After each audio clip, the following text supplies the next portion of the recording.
reka njye muri cinema Paru ikaze muri studio ubwo reka ibyo tubyibagire ubwo ukivuga ngo ko umuziki wacu ugeze aho kwishimirwa yego reka mpite nanjye navuga ntese mu by'ukuri bose ubona cinema yacu itageze aho kwishimirwa mbanze nkubaze wowe nka Rihanna ubona cinema yacu itageze aho kwishimirwa yego kubera ko niba uyizi jewe nyizi kuva kera nyimazemo imyaka ariko niba uyizi yego twarasuragurinze bihagije ariko uyu munsi iyo tubona dufite abantu baduserukira ku rwego rw'isi rutari urwa Afurika gusa kubera ko jewe njye mbwira abantu ngo nyuma ya Perezida wa Repubulika Paul Kagame bisubiremo cinema ni rwo ruganda rufite ibikombe byinshi mpuzamahanga hano mu Rwanda ibyo bintu nabihagararaho nanjye ibyo nabihagararaho ahubwo ndi buze kuza kujya ku kibazo kigera kiti kuki branding ya cinema mu Rwanda iri hasi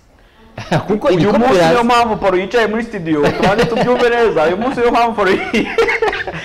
mpamvu Paul yicaye muri studio ni ukuvuga ngo ntabwo dufite abacineaste benshi bari mu itangazamakuru ni nayo mpamvu Paul nyine uyu munsi yicaye muri studio ni mujya mubyumva nimukajya ngo nukwikina nyamara mu by'ukuri hariho twari dukeneye guhagararirwa wenda umutumirwa dufite umunsi turi buze kumwakira mu kanya ariko wenda aze kunyomoza mu gihe cyabanje cinema yifashishaga itangazamakuru rikora umuziki kugira ngo byibura filime yawe ishobore kuba yanumvikana yanamenyekana umunyamakuru uzi umuziki gusa ntabwo yashoboraga kumva struggle iba muri cinema ntabwo yashobora kumva ese impamvu cinema yakozwe muri uburyo impamvu filime nyarwanda yakozwe muri uburyo ni ihe mpamvu so niyo mpamvu hari hakenewe byibura umuntu byibura ushobora kuba uzi cinema noneho akaba yatangaza amakuru ya cinema mu buryo navuga bwizewe reka njye ntanga urugero njye natangaga box office ariko uburyo nayikoraga kwari ukugenda ngasoma nkaza nkavuga ariko wowe technically urabizi ubirimo hari pratique nyinshi uzi kuri cinema nje niyo nabizi byaba ari bike cyane ariko Paru impamvu n'ubundi ari kuri TV10 ari no muri cinema nukugira ngo nyine bya bindi utazi muri cinema abikore ni na mpamvu uyu munsi dufite umutumirwa unakaze Leandre unakaze reka mfite filime no kwimara reka tunaki ngo arakaze se abantu baribuze kubyumva turaza kuza kwabwira igihembo yatwaye reka byo duheraho yego uyu munsi hari ibikombe byitwa FESPACO ni Festival Panafricaine ndumva ari nkako babyita mu Gifaransa Festival Panafricaine nibyo bikombe nibyo bihembo bikomeye kuri Afrika kuri uyu mugabane wa Afrika ubwo ni kuvuga mu bihugu byo munsi y'ubutaru bwa Sahara hari n'ibindi bikombe biri muri za Egypte ariko ntago nizera ko wenda biri hejuru cyane kuri FESPACO sinizera ko binari hejuru ariko FESPACO muri bihugu byo munsi y'ubutaru bwa Sahara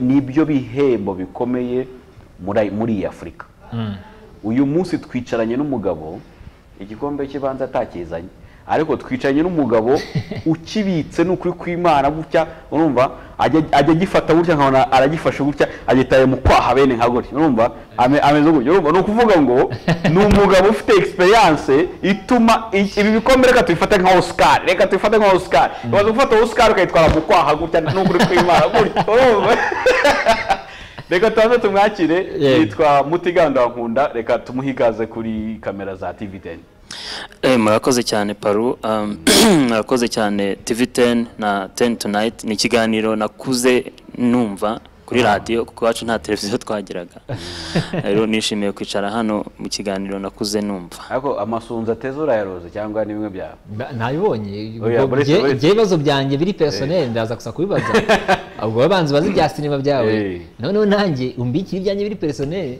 uyu mugabo muri ntuze nabonye muri akimara gutwara igikombe cya Facebook turaza no kuvuga ku gikombe yatwaye icyo ari cyo akimara gutwara igikombe muri FESPACO nabonye comment nyinshi zamubazaga ngo ese ngo ibyo uko kuntu meze mu mutwe ko tubona biryoshye ngo bimeze biti ubyumva bamubaza ubwo nibyo ni twavugaga byo ku branding igihugu byo ku branding igihugu yabajijwe n'abantu benshi wenda araza kuba tubwira ko yari ariyo yabajijwe n'abantu benshi batandukanye, ari amakomenti nagiye mbona ari n'ibyo nawe yagiye yiyandikira. Yabajijwe n'abantu benshi batandukanye bise ngo iyo nyogosho bayita gute ko tubona ari sawa. Uri kubyumva? Murabyibuka ko na Rupita Nyongo yigeze gutega amasunzu agiye muri gara runaka. So reka duhere kuri experience yawe muri Facebook. Tubwire wenda turaza kugera ku buryo wageze muri Facebook. Tubwire umaze kubona confirmation ko bavuze bati filime yawe yabaye selected muri Facebook. Hera aho ngaho banze tubwire imva mutima wagize dukomerezaho. Ubundi ubusanzwe ngewe iyo nishimye cyane byandenze ntabwo nshaka gusinzira. Akari nta nubwo byo ubikugaragara ko wishimye. Sinzi ikibazo ufite. Genda ushakira muganga. Urumva? Ntabwo byo kugaragara ko wishimye. Uhumeze none urishima ukamwenyura ngo gutya byarangiye. Ariko mimbere mba ndi gushira. Ese mimbere ko tuba tutahareba fasting abandi.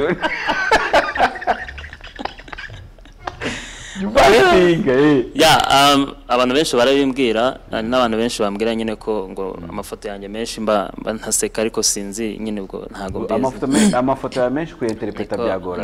Niko meze ubwo ngubwo nanjye ntago mbizi ariko mba nishimye kuko ntago nyapfa kubabara. Nituvana mu kiganiro ndi bahamagare muganga turebe niba ntacyo byakora. Abaganga ndabafite bashobora gukemura inseko yawe bakayigira gutya ukamamara gutya. Ngubu yatetse niyo mpamvu vuga mwabantu bura umuntu uzicara na paru ntaseke haza hari ikibazo cyawe. Ariko nubundi guseka abantu bari buze kutubwira niba hari ahandi hantu bamuza seka, mutwandikire mutubwire niba hari ahandi hantu bamuza seka. Arabizi ubwo wenda wabibaza nk'umukobwa wenda twaba dukundana wenda niwe ushobora kubibaza. Okay mama.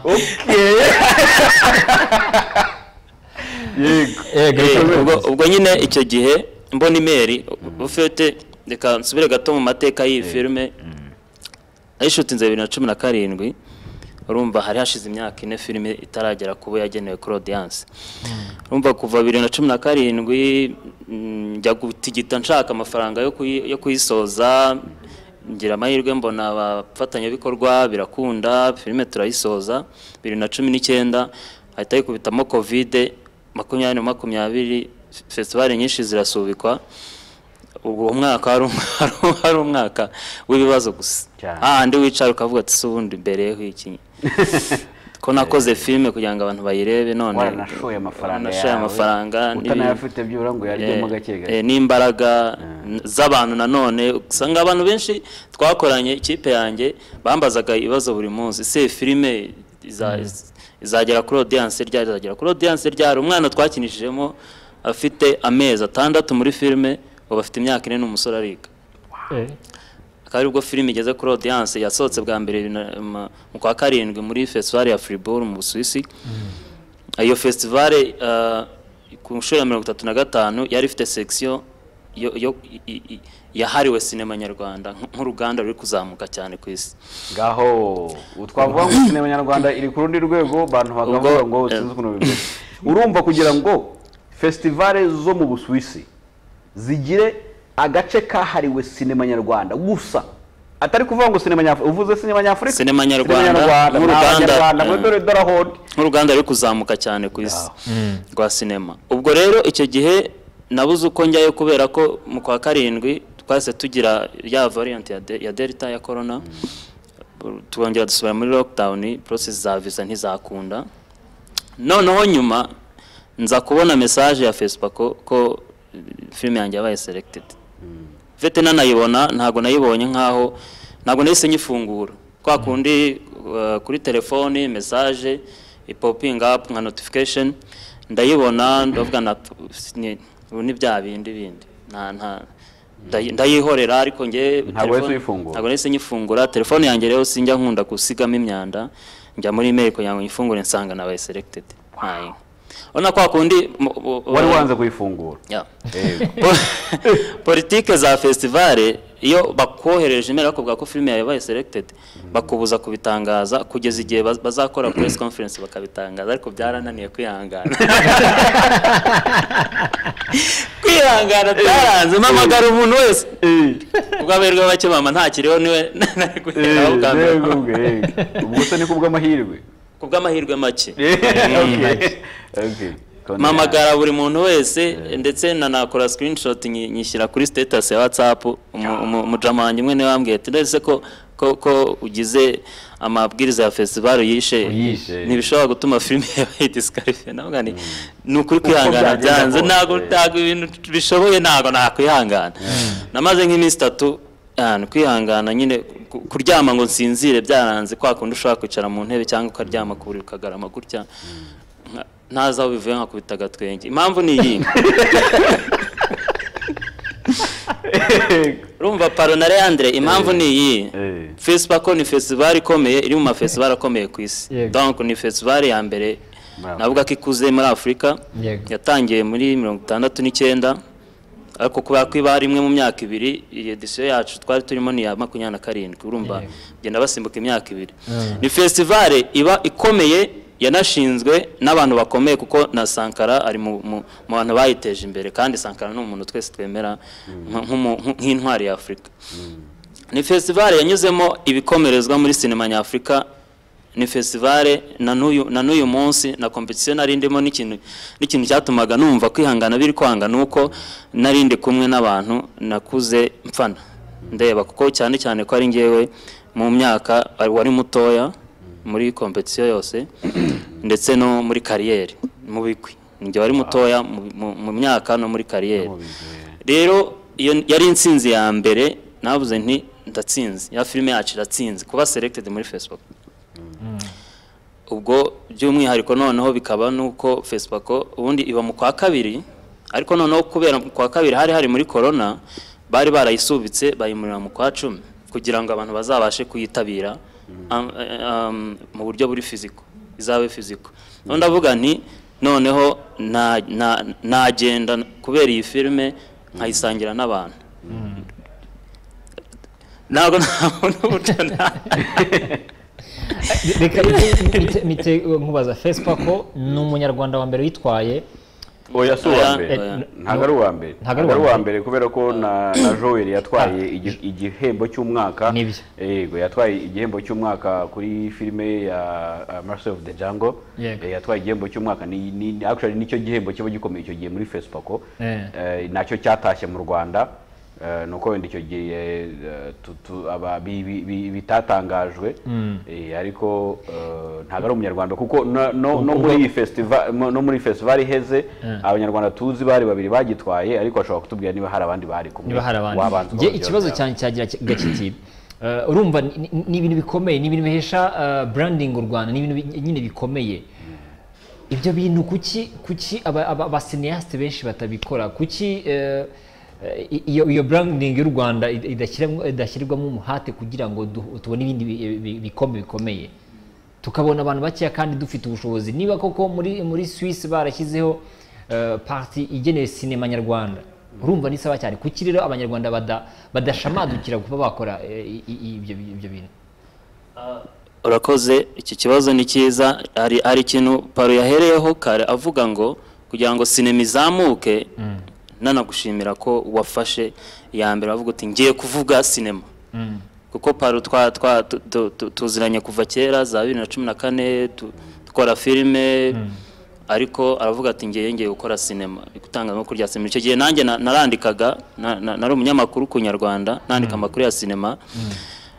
nawe yagize uruhare rukomeye mu kuzamura sinema nyarwanda. Urebye icyo gihe ni nanjye njyenyine wari uhari wandika amakuru, igihe mbiviriyemo bisa n'ibiguye, kugeza igihe Paro agarukiye arongera avuga sinema. Ko nyine rero icyo kibazo uvuze kiri complexe cyane, igisubizo nacyo kirakomeye, ariko ngicyo ntekereza nuko cyambere ndambere ku rwego rw'itangazamakuru dukeneye abanyamakuru bumva sinema.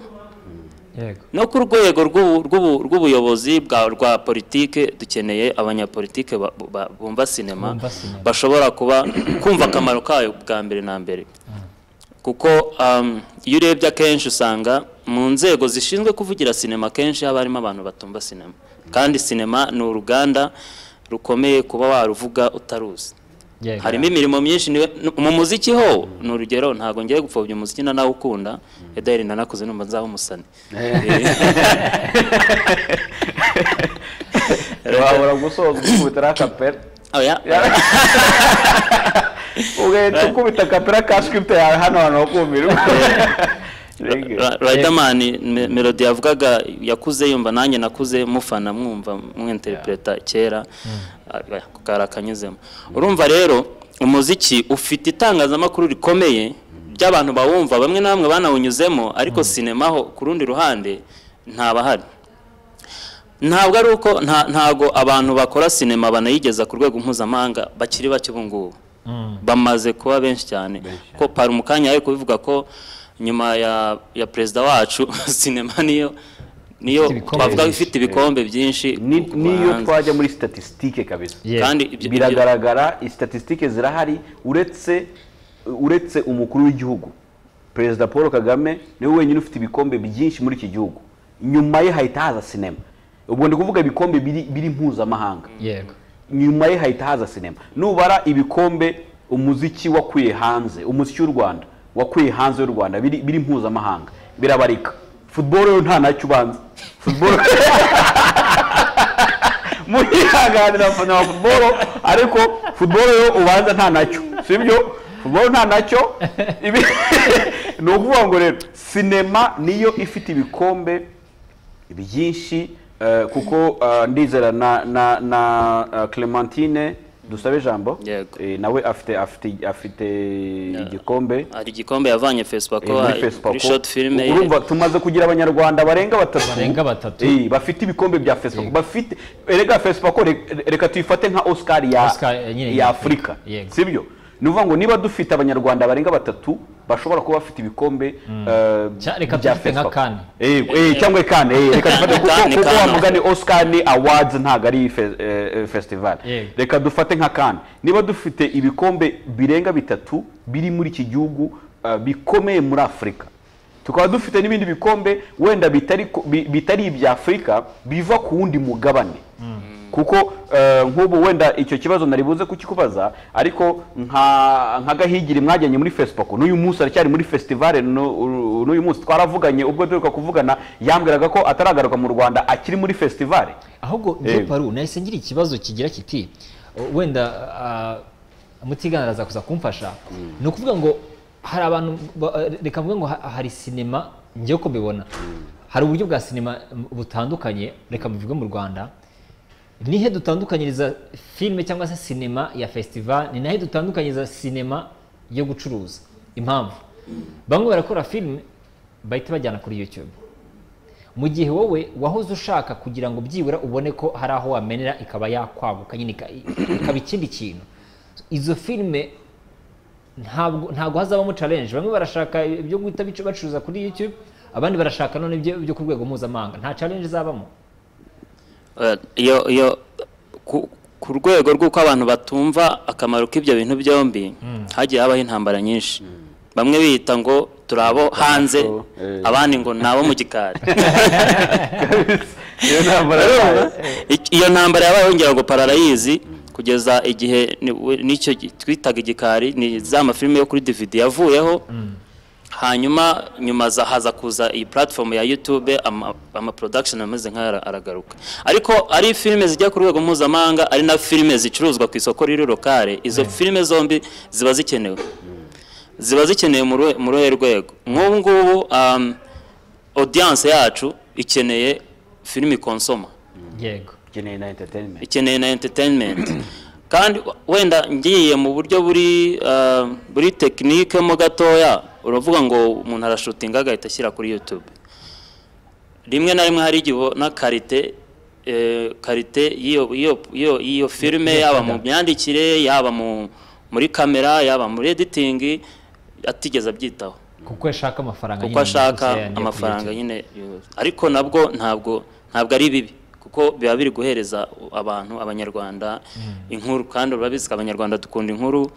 Ngo urabizi ko twakoze abenshi twumva amakinamico buri wa kabiri kuri Radio Rwanda, ugasanga umuntu aricaye ategereje ko ikinamico iza dukunda inkuru ngira ngo bibonera ku rukundo abantu bakunda amaseri bakunda inkuru bakunda story bakunda kumva no kureba cyane cyane kumva ahantu rero bitandukanira ni mu buryo bwa karite cyane cyane kuko karite muri script uburyo script developye uburyo yanditse hanyuma na karite mu mashusho no mu majwi n'uburyo umuntu yayikoze nyine navuga ko wenda kuko filime uzashyira ku rwego mpuzamahanga ibigiye guhatana n'izindi nazo zaturutse hirya no hino ibigomba kuba hari ahantu yegeye hejuru kuri karite kugira ngo ibe yafitinga muri iyo competition yeah. Wenda nk'urugero nka Seburikoko yagiye muri festival zo hanze kandi ni seri twakoze dushyira kuri televiziyo no kuri YouTube urumva rero nyine ikintu hakazamo n'ikindi cyo kumva umuntu atazi uburyo ibyo bintu yabikora hari abantu duhura akanyereka filime yakoze iri kuri YouTube nziza afite story nziza ndetse ifite na karite yaba nziza uretse n'utuntu dukeya two kuba umuntu yakosoramo ariko akayishyira kuri YouTube bikaba birarangiye kuko nyine akenshi festival zisaba exclusivité itarasharinze itarajya ku yindi public urumva rero hakeneyemo guhuza izo mbaraga ebyiri abo bantu bagirane connection bereka buryo actually ubwo naribuze kukubaza n'ubundi inzira bicamo kugira wenda n'abanyarwanda batabyumva batasanzwe babyumva neza kugira ngo mbere ko tujya ku nzira oya icyo naribuze kukibaza nyuma ariko ikibazo naribuze wenda kumwunganira kubera ko nko mu ma festival cyangwa se kugira ngo byonyine no kudiringa n'aba producers arabizi we baragize twarimo turaganira uburyo Karekezi filime yamaze nawe imyaka nk'ingahe itarabona aba distributors cyangwa aba producers bashobora kuyigira so birasaba ngo niba umuproducer wawe atari umunyarwanda umuntu ugiye kugushoramo imari atari umunyarwanda ibe ari ya nkuru warakonti isi kuko icyo gihe biba bigiye ku rwego rw'isi iba ari ya nkuru wabwira isi ikumva ifite umwimerere bitari bya bintu byo kuvuga ko nuza kureba filime nyinshi turi buze gushyira kuri YouTube ni filime z'abanyarwanda nyine babamo ari ugasanga n'ubuzima n'ubundi ubuzima tubamo ubwinshi n'ubuzima usanga tuba twariganye ibindi bihugu tuba twariganye abandi bantu nuza gusanga abantu bakoresha ibyo bintu mu mbabarira ariko hari ikintu kimwe ntajya nemera nk'iyo mbonye filime y'inyarwanda irimo imbunda ugasanga ni filime ikinirwa mu mujyi irimo ngo pistole ngo umuntu ngabitse ngo pistole ngo bene hano kwitako none nkibaza mu by'ukuri muri uru Rwanda wenda turi kumwe na Mutiganda araza kutwe muri uru Rwanda ni hehe wakura pistole icyo ni icyambere ni hehe wakura pistole uramutse unayifite wabona umuntu muri uru Rwanda wagenda na pistole hano gutya ku mufuka akagenda intambwe ebyiri inkeragutabara barazitaramutura reka twa kuvuga wenda ko ataranagera no kuri polisi sibyo ubwo wenda polisi ziri kuri kaburimbo tuvuge ngo aracyari muri quartier hahandi hasi mu mihanda y'ibitaka wagenda intambwe ebyiri inkeragutabara zitaragutura hasi ufite pistole noneho hari abo tubona bafite n'ama AK47 urumva bafite ama AK47 batwaye guri sibyo so icyo gemba nifuza nkanjye nuko usobanura aho iyo mbunda yavuye kugira ngo n'umunyarwanda uri kubireba abyumva avuge ati wenda uyu n'umuntu wavuye aha naha no mucengezi se waje yitwaje wenda hari ibyanzu muri script yego abisobanure muri script abisobanura ibyo bintu tubyumve umenye uyu muntu no mucengezo wavuye aha naha yaje yitwaje se yaciye mu cyanzu hari ibyanzu wenda leta ibitazi yaciye mu cyanzu ayigeza hano runaka ariko nabwo ntabwo yagenda muri kaburimbo mu mujyi wa Kigali nabwo bifite ubusobanuro ikibazo cyane cyagiraga kiti rero ni ukuvuga ngo hari uburyo ushobora kujya muri iyo Fespaco bikaba ari honor ku gihugu cyangwa se ari ishema ku gihugu ariko mu by'ukuri wowe ntacyo byaguhinduriye Fespaco yahinduye iki ku buzima bwawe urakoze cyane icyo kibazo. Fespaco ngira ngo na Rehani navugaga kuri selection, navugaga nti iyi ni signature igiye ku izina ryanjye nk'umuhanzi, nk'umusineaste, kuko ngira ngo kubaka ibigwi nkatwe bakora filme bijyana n'amafestival filme yagiyemo, ibihembo yatwaye, gutyo uko ukoze filime ikajya urwego ugeraho gutya niko uri kuzamuka. Fespaco rero navuga ko ariyo ntambwe ya mbere kuri kariyeri yanjye nk'umusineaste uri kujya ku rwego mpuzamahanga, kuko ni Nameless ni filime yanjye ya mbere ndende. Nakoze mbere ugiye muri Fespaco? Yes, bwari ubwa mbere. Nakoze kuri production nyinshi, nakoze ku maseri ya hano, nkora ama short filme yagiye mu festival amwe namwe, ariko burya filime ya mbere ndende ni intambwe ubukuzi uburi uteye ikirenge mu cy'abandi bakuru.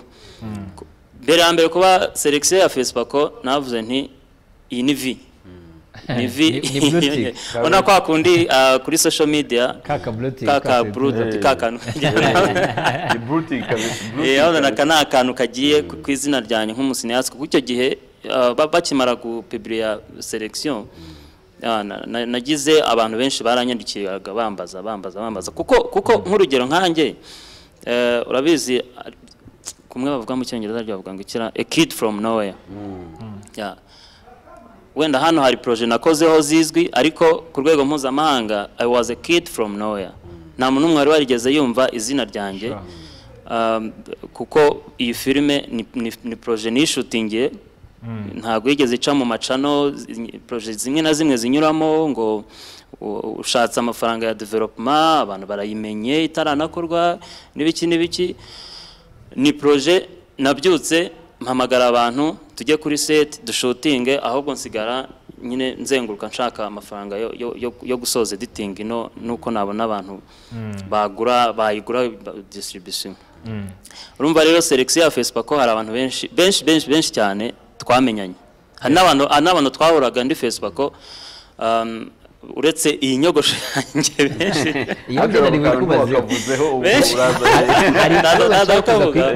inyogosho yanjye benshi, ndetse no mu Rwanda hari benshi batazi byari byo ngo hari inyogo ye n'inyogosho afite inyogo ye n'inyogosho reka twihute uretse inyogosho yanjye nicyo kintu wenda abantu barebaga bakagira amatsiko yo kumenya undi inyogosho ni yahehe, nkajya kuri Google no gukoresha amafoto nkabereka ko ari inyogosho yabayeho ibinyejana n'ibinyejana. Bamwe ahubwo ministeri ishaka kantu ishyiramo ko na marketing z'u Rwanda n'umuco ariko niko uraza kunyemera ntabwo minota iri buze kuza kutwemera ko dukomeza kugana nawe, ariko ikibazo cya nyuma kuri jewe wenda na Parisizi afite cya nyuma, ariko tugerageze twihute kugira ngo n'izindi gahunda zikomeze. Icya mbere, umunyarwanda ashaka ko kureba atazi filme iyo ariyo yatsinze, ese yahembwa iki? Anadusobanurira filme muri make izina ryayo ivuga kuki, noneho yahembwa iki, description yayo. Yego. Yes, Nameless ni filme yitwa Nameless, ariko Fespaco ko ikoresha igifaransa nabwo hari indi titre y'igifaransa yitwa Les Anonymes. Ni filme yanjye ya mbere ndende nkuko nabivugaga, ivuga inkuru ya hano i Kigali ya couple, umugore n'umugabo bagishakana, just bari kurwana n'ubuzima bw'i Kigali. Ngo busanzwe tubaho kugerageza gukora, gushaka akazi, kurya no kurera umwana wabo babyara muri ubwo buzima. Niko navuga niyo nkuru. Hanyuma rero filime yanjye mu buryo butunguranye yatwaye igihembo cya script nziza. Reka mvuze mu buryo butunguranye kuko ni ibintu byantunguye. Impamvu ze butunguranye nuko ovete njya Fespaco nagiye mvuga ngo ngiye gufana, nanagiye nta n'imyenda ntwaye, yandi bavanga abantu bagenda ngo imyenda y'ibirori n'ibiki. Rya kote mwabonye nari mfite nararijyanye, ariko harashyuha, hari kuri degree 40, ibikote nari njyambaye gutya kuri degree 40. kwa kundi bavuga ngo dore kote ngiryo mutiganya bitakaye ikibazo cya nyuma ariko ku nyogosho yawe inyogosho yawe kugira ngo usokoze bimere kuriya hari umuntu wambwiye ngo se ngo utera ngo babyita ngo ni ugutera urujyo ntabwo nibuka kugira ngo bimere kuriya ujye gufata iyo style wabifasha ariko ugiye kujya muri iyo festival cyangwa n'ubundi wari usanzwe ufite inyogosho ayo masunzu amasunzu nayashyizeho bwa mbere mu kwa munani uyu mwaka kuko ni inyogosho nkunda ni inyogosho y'akarango ku mugani w'abarundi k'umuco nyarwanda kandi ndi umunyarwanda nishimira cyane ko umunyarwanda nkunda cyane inyogosho nahoze kuva kera ndota ko nka Paro nimba byibuka neza harya nacagamo akarongo none nkajya mberura gutyo umusatsi umwe nkawushyira hasi kuko narabuze umuntu ubinkorera none umunsi umwe mpura n'umuntu ufite amasunzu umukobwa witwa Didasienne Nibagwire afite amasunzu mubaza umuntu wayamukoreye ama contact nanjye ndagenda aranyogosha ubu ni unyogosha rero nyine afite uburyo yogosha bitapfa gukorwa n'umuntu wari wese nagira ngo nkubaze nanjye akabazo kanjye kanyuma ubundi wenda ngire bantu tugire vuba yego ikibazo cyanjye cyanyuma kirabaza ngo kugira ngo ugere muri Facebook bisaba iki ubwo birahita bigenderana n'inama wagira noneho abanditsi uyu munsi mu Rwanda kugira ngo ugere muri Facebook bisaba iki cyangwa se kugira ngo witabire festival yayo yose ikaze nk'iyo ngiyo bisaba iki noneho n'inama wagira abahanzi abanditsi bagenzi bawe yego kimwe cya mbere naheraho ntago wakora filime uvuga ngo ndashaka kwijya Facebook cyangwa muri festival yari yindi aho ngaho waba desi kuko ushaka kuyikora uri gutagetinga kuyijyana muri iyo festival ugasanga ntibayikunze buri muntu wese uselectinga abafite icyo agenderaho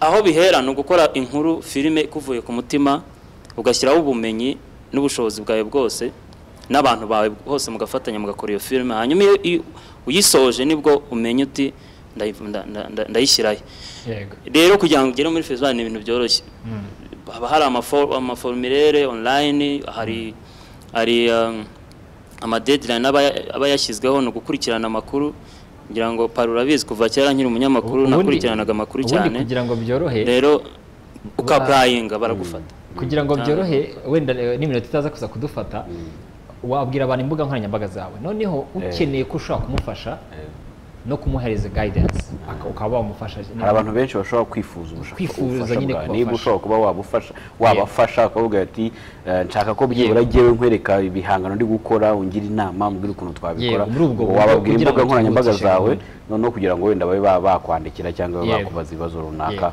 mu gikari batazanshakira ahandi atari Facebook gusa ntago ndi umuntu w'imbuga nkoranyambaga Facebook niyo yonyine nkoresha yonyine nayo ndi gupanga kuyivaho kuko bituma ntakora imbuga nkoranyambaga na internet muri rusange nyine n'ibintu bituma umuntu adafokasinga kuri Facebook nyine nitwa Mutiganda wa Nkunda niho honyine umuntu ashaka kumbona nagira ngo wenda dusoza hari abatwandikiye batubwira ko badukurikiye hari abo mbona bo muri Amerika batwandikira bati wow ndabireba rwose uyu mugabo turamwemera cyane hari uwitwa MC Claudinto hano mu Rwanda tubwira ngo am watching hari Innocent tubwira ati ndahabaye cyane aho ngaho rwose uwitwa Ribuyu Inyanza uwitwa Ribuyu Inyanza nawe aratubwira ati ndahabaye uwitwa Mahoro Eli yatubwiye uyu ni coordinateur w'ikigo cy'urubyiruko ati Mutiganda wa Nkunda turabakurikiye cyane ni benshi cyane bagiye batwankira wenda ntabwo twabivamo gusa n'uwitwa Diane nawe n'umunyamakuru kuri imwe muri televiziyo ihangane nguce mu ijambo ntabwo natubwiye ati wow turabakurikiranye cyane hari message nyinshi nanjye nakiriye ariko ntabwo ndi buzisome kubera ubwo twari tugize ngo tuzicemo ni munezero ntago ari mahoro ayise mbona yanditse ati ni munezero ntago ari mahoro ni munezero Eri ntago ari mahoro Eri Mutiganda reka ngushimire ko waje kuri TV10 byari byiza ariko ntekereza ko na experience nini uhaye abanyarwanda n'undi munsi tuzagutumira kugira ngo n'ubundi hari byinshi wasobanura abasineaste b'abanyarwanda ndetse mufatanyije na Paro aricyo mwakora ngushimire cyane kuba waje murakoze nawe wenda dusoza nsabe kwanza nkubwiye nti congratulations. Actually narumaga yari yambwiye ngo nkubwiye ngo congratulations, ariko ngo icyo gikombe ngo uzakigane ngo n'amazi. Rumaga nzawe Rumaga ngo ugomba kumushaka. Ndagira ngo nyamuneka nkuko twatangiye tubivuga, tubwire abantu bafite mu nshingano, tubwire leta, tubwire abantu bari bo bose bafite mu nshingano, sinema ni uruganda rwageza u Rwanda kure, ni uruganda rushobora kugeza abanyarwanda kure cyane, ni uruganda rukeneye attention, bitari kuvuga gusa ngo nukubera ko ngo hari umuntu umwe ngo wavuze ibi ngo bimeze gutya, cyangwa se umuntu agakora filime imwe ugasanga ntago wenda iryoheye amaso. Dukeneye ko uruganda rwitabwaho, rugahabwa abantu babisobanukiwe, abantu babirimo babisobanukiwe, kugira ngo uruganda rukomeze gukora, rukomeze no guteza imbere u Rwanda. Rekagewe nk'umwanya Leandre. Arakoze cyane Paru, reka nanjye mite mboneraho mite njya mu makuru yo mu karere. Nyuma y'amakuru mu karere turaza kusa kwakira Tycoon, ariko bibutse ko n'imbogo zirahari ntago twabatengushye, zirahari. Ndabizi neza ko abenshi mu gihe mu zitegereje. Reka nshime cyane Mutiganda Bankunda, yakoze cyane kuba yaje, ariko nanone tuzongera tunamutumire kugira ngo atange indi experience kuri filime zicuruza. Reka mbanze mpe Tycoon Nairo umwanya mu makuru yo mu karere, ariko tureta tunamwakira mu kanya gato cyane.